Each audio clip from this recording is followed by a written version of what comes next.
Notes from the Upper West Side, a novel by Dan Wrench.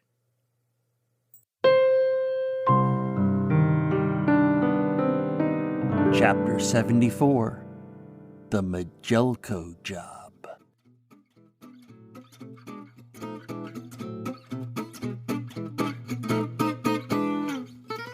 I got the job. Normally that would be great news, unequivocally, but I'm pretty sure I told you already that the whole modeling part of the adventure ended up with me drifting on cargo from my own shipwreck, with seagulls pecking my brains apart. I think I already mentioned the eventual catastrophe a couple times. So let's just say I got the job, and yes, I was excited, because on the day I got it, the shipwreck wasn't even on my long-range radar.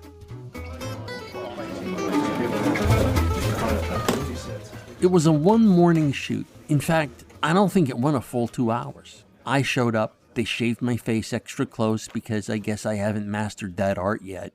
Then they put me in a costume, a white shirt and dark blue tie, and made me push a thin metal cylinder up my nose and hold it for the cameras.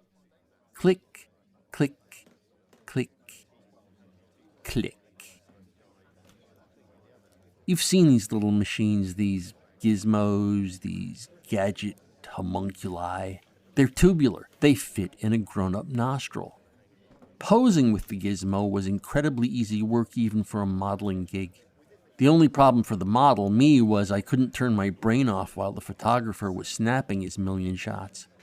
All I could think about for the first few minutes was how I was standing on a platform with hot chicks and other people staring at me while I plumbed my nose with a metal finger.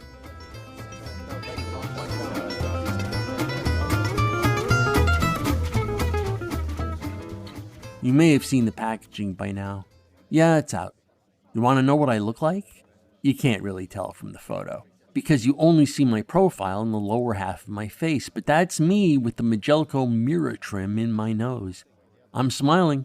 I am one happy urban male, and you know why? Because I am liberating my face from the oppression of tangly nose hairs. Feeling like I was standing in front of the whole room with a finger in my nose eventually made my mind wander to Freddie Lipton, a kid I knew in the 5th grade.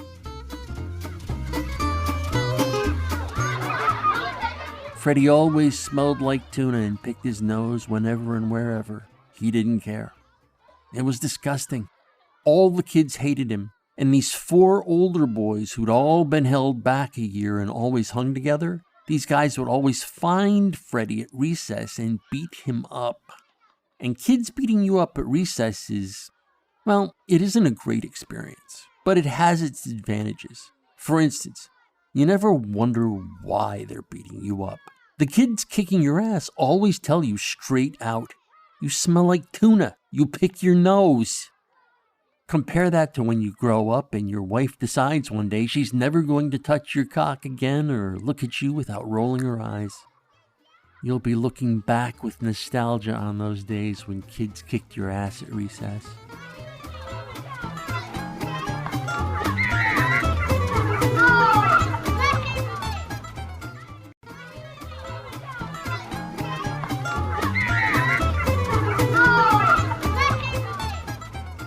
Freddie's parents had to transfer him to another school eventually. This was after they had a bunch of conferences with the teachers and the whole 5th grade got lectured about beating Freddie up.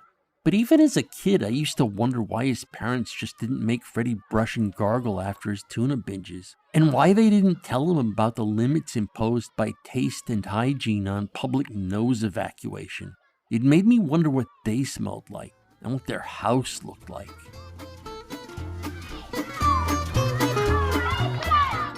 But before I could spend too much time in the mental mists with Freddie and his parents and the kids who kicked his ass, the shoot was over.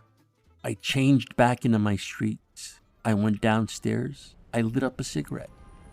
It was fuck date 2 minus 8 days. A couple days earlier, I'd started getting texts from Cammie, so by the time I went down to model nose shears, she was routinely bonerizing me.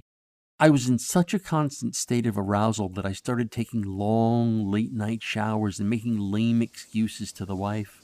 I got really sweaty at the bar and my hair smelled like tuna from the buffet, hon. And during those showers, I didn't even try to hold it back in the home stretch. Then one day, Cammie sent me a picture of herself to my phone.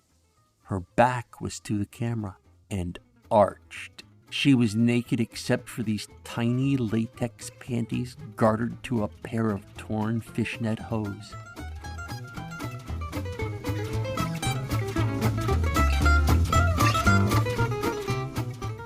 And there was ass cleavage. Arched back, ass cleavage, and streaks of purple in her otherwise blonde hair. It was like she'd given me a large intravenous dose of lust. I still have that picture on my phone.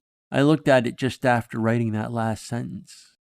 Nobody saw me looking. The boys are in bed and the wife is in California biting pipe. I can stare at anything I want.